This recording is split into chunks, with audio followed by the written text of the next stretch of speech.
was another instance. Gideon said, okay, you did that. Show me another sign.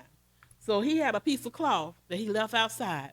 And he told God, if you wet this cloth and not the ground, then I know this is you. Of course, you know God. Well, you know God, right? So if you know God, he wet that cloth and the ground was dry.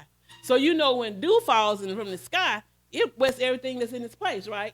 But God didn't let it be so. He only wet that cloth. Okay, so he still wasn't convinced. What God was doing was building up his faith.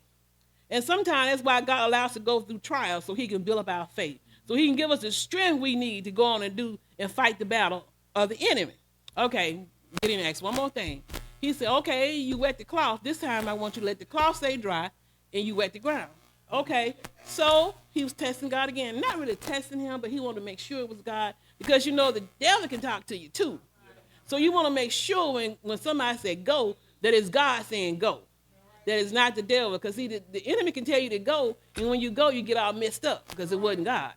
So we want to make sure when we hear that voice, that it's the voice of God. That's why we have to stay close to him. We have to pray. Make sure, hallelujah, that we hear God's voice.